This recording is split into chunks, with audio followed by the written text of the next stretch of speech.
네, 매일경제TV를 보시면 실시간으로 시장 대응이 가능합니다. 오늘도 여러분들이 가장 많이 검색한 종목과 리포트를 토대로 특징주 점검해 도와드릴 텐데요. 오늘 함께 하실 분은요. 오리돌딩스의 권영우 대표 모셨습니다. 안녕하세요. 안녕하세요. 네, 파마하셨네요. 네, 좀 잘못 나왔습니다. 멋지게 꾸미고 오셨는데 자, 그래서 이렇게 방송을 준비한 만큼 내용도 알차게 준비를 했습니다. 지금부터 1위부터 10위까지의 종목 먼저 보시죠. 가장 많이 검색된 종목이고요. 원전주가 지금 시간이 갈수록 탄력적인 움직임을 좀 보여주고 있어요. 그중 BHI가 신고가를 경신해서 와 이거 왜 오르지? 라는 궁금증을 자아내고 있어요. 잠시 후 점검하겠고요. 자, 그리고 영상 콘텐츠 관련주가 두 종목이나 이름을 올립니다. 2위에 레몽레인, 8위에 위즈윅 스튜디오. 오징어 게임2 곧 공개를 앞두고 있죠. 그 기대감이 불고 있는 모습입니다. 의료 AI 관련주 앞서서 수급에서도 보셨지만 루닛 검색 많이 되고 있었고요. 그리고는 어제 이어서 자율주행 관련주 대장이죠. 피런티어가 24% 급등 마감을 했는데 오늘 장중에 또다시 급등. 하지만 지금은 윗꼬리를 좀 달고 내려온 모습입니다. 자, 트럼프 관련주 가운데 우주항공 섹터가 있는데 그 우주항공의 연결고리로 5G까지 기대감이 좀 불고 있는 상황이에요. AP 위성도 검색이 많이 되고 있고요. 새내기 주죠. RF 시스템즈는 주가 약세를 기록합니다. 그 밖에는 로보티즈, JYP 엔터까지 확인되고 있는데요. 자, 먼저 1위 기업부터 볼까요? BHI, 원전주 오늘 갑자기 상승하는 배경부터 들어볼게요. 일단은 그 SMR 쪽의 대장인데 그 신한울 그쪽 3, 4호기에 대해서 이제 뭐 탐사를 진행한다, 뭐 이제 발주에 대한 어떤 기대감이 작용이 되고 있는 것 같고, 제가 예전에도 말씀드렸던 종목인데 신고가 매매하기 좀 좋은 종목이다 이렇게 말씀을 드렸던 것 같습니다. 수주 잔고가 상당히 좋습니다. 상당히 좋고 신한울 3, 4호기 이제 발주가 되는 것도 그렇고 이제 사우디 쪽에서도 대규모 수주에 대한 기대감도 지금 반영이 되고 있는 상황이어서 지금 트럼프 정부 2기가 이제 출연하게 되면서 이 원전 쪽, SMR 쪽 그리고 화석연료 그리고 또 이제 셰일가스 이런 쪽에 대해서 워낙 이제 호의적인 태도를 보이다 보니까 이 부분에 대해서 규제 완화가 시작이 되면 수혜를 입을 수 있는 그런 섹터라고 보고 있고 이제 미국 증시도 거의 다 지금 머스크 트레이드, 트럼프 트레이드로 지금 가고 있지 않습니까? 그래서 전전일까지만 했어도 이게 BHI 같은 경우에는 어떤 그 상승이 어느 정도 좀 나와가지고 상승 세깅 패턴으로 좀 하락할 건지 그 상승할 건지 그 확률이 좀 결정될 수 있는 그 애매한 부분이었다면 전일 같은 경우에는 종가가 16,000원 이상이 끝나면서 사실 그 이후에 대한 어떤 추가 상승에 대한 확률이 굉장히 높아진 시점이었거든요. 그러니까 전일에는 종가 베팅하기에는 꽤 좋은 그런 패턴이었다라고 보고 그러나 지금 들어가기에는 좀 무리가 있다 이렇게 생각을 하고 있습니다. 그래서 이 종목을 지금 공략하기보다는 눌렸을 때 조정이 나왔을 때 매매하면 좋겠다 그렇게 생각을 하고 있습니다. 조정 폭은 어느 정도 보세요? 매매하기 좋은 조정 구간이요. 일단 음봉이 거래 없이 음봉 하나 떨어져서 17,000원대까지는 좀 빠져주면 17,200원, 300원 정도에서 지지하는 거 테스트해서 이제 매매를 하면 좋을 것 같습니다. 참고해 보도록 하겠습니다. 자, 그리고 오늘 또 핫한 섹터 가운데 하나가 로봇주입니다. 그 안에서도 탄력이 가장 좋은 종목이 로보티즈. 여러분도 검색을 많이 하고 있는 상황인데요. 뭐 유진 로봇, 휴림 로봇, 로보스타 등도 10% 안팎의 오름권역을 보여주지만 로보티즈 탄력이 가장 좋아요.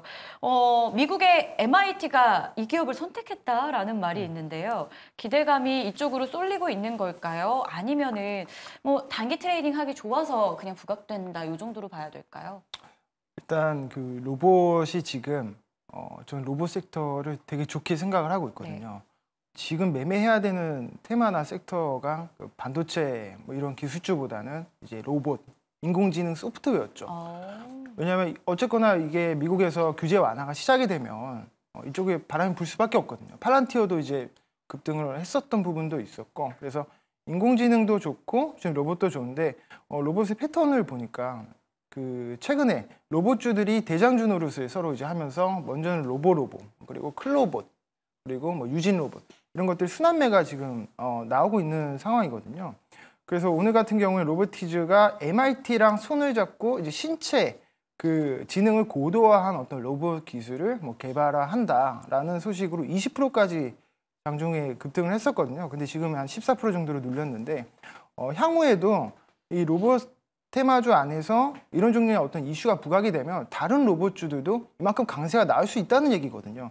그렇기 때문에 로보티즈를 지금 매매하기보다는 뭐 다른 로봇 관련주들을 아직 안 오른 것들, 그런 것들을 공략하면은 차후에 좀 대장이 될 수 있지 않을까, 그런 생각을 하고 있고, 로보티즈만 따로 떼놓고 봤을 때는 사실 내용은 되게 좋거든요. 원래 이 종목이 액추에이터랑 이제 자율주행 로봇이 주요 매출을 담당하고 있는 부분이고, 자율주행 로봇 같은 경우에 이제 구독 서비스로 현재 이제 매출 발생을 하고 있습니다. 그래서 국내 분야에서는 자율주행 로봇 중에서 로보티즈가 상당히 그 많은 데이터랑 어떤 노하우를 가지고 있기 때문에 좀 경쟁력이 있다, 이렇게 생각을 하고 있고, 네, 그래서 이제 머스크 트레이드 이 부분이니까 어쨌거나 매매를 하기에는 다른 로봇 관련주가 그래도 좋겠다, 그렇게 생각을 하고 있습니다. 아직 안 오른 것들. 네, 머스크가 2040년 되면은 휴머노이드 로봇이 인간보다 많을 것이다라고 지금 예측을 하고 있습니다. 내년부터는 당장 테슬라 공장에 1000대가 넘는 로봇을 투입하겠다라고 밝히기도 했는데요.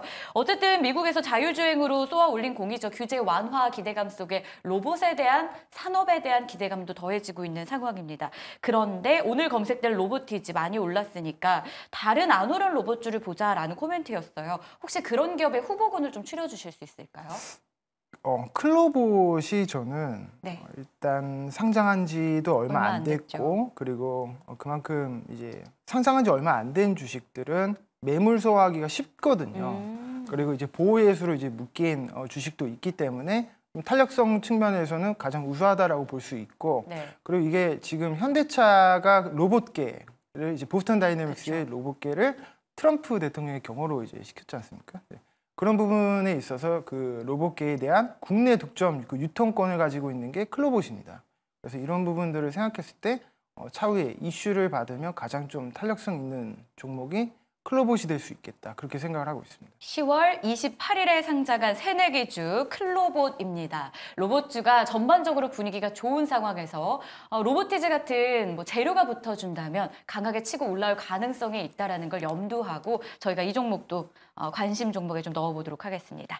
자, 그리고 리포트 종목도 한번 볼게요. 가장 많이 참고하신 리포트인데요. 오늘 다 발행된 내용입니다.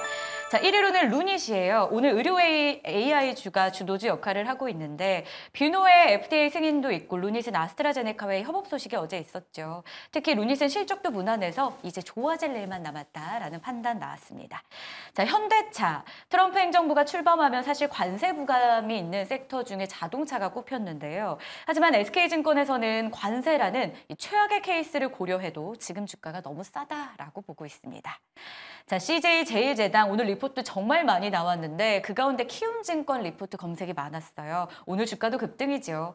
바이오 사업부를 매각한다는 소식에 주가 오르고 있고요. 키움증권에선 적절한 조건으로 사업부가 매각된다면 밸류 측면에서도 긍정적일 것으로 판단합니다. 자, HL 만도 투자 의견 매수 목표가 6만 원으로 상향됐는데 자율주행 모멘텀이 강한 시장에서 그 덕도 있고 이미 중국에서 판매량 급증하고 있어서 앞으로도 고성장 기대해보자라는 판단입니다. 네이버도 보이는데요. 수년간 공들인 로컬 비즈니스의 본격 수익화 시점이 임박했다라면서 목표가 26만 원으로 상향합니다.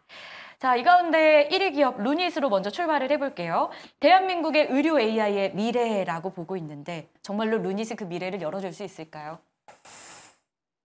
일단 미래는 사실 예측하기 어렵잖아요. 네. 근데 이제 리포트 내용도 매수 의견이 없고 목표 주가 제시가 안 됐더라고요.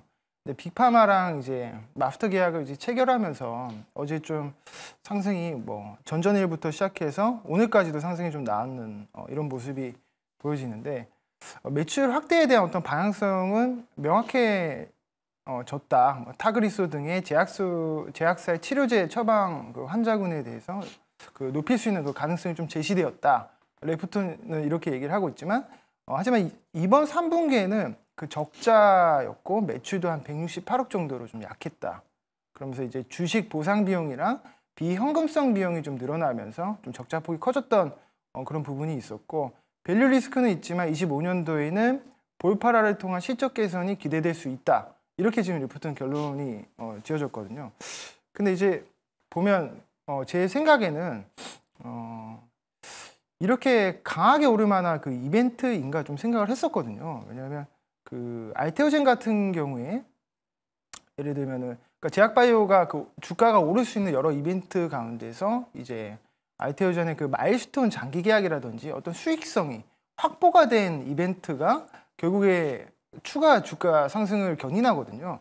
근데 이제 루닉 같은 경우에 이 계약의 그 이벤트성을 그 내용을 들여다보니까 이것이 향후에 어떤 수익성을 담보할 수 있을까라는 그 의문점이 드는 것은 사실이거든요. 그리고 원래 이익이 좋지 않기도 했었고, 그래서 이런 부분들을 생각을 했을 때는 이전에 그 김태성 그 본부장님께서도 네. 이제 말씀하셨듯이 루닛은 일단 밸류 리스크가 좀 있다. 그래서 밸류를 봤을 때 약간 좀 비싼 감이 있지 않나라는 생각이 들어서 좀 조심해서 매매를 하는 게 좋을 것 같습니다. 네, 루닛 조심해서 매매를 하자. 밸류에 대한 부담이 있는 구간이다라는 판단이었습니다.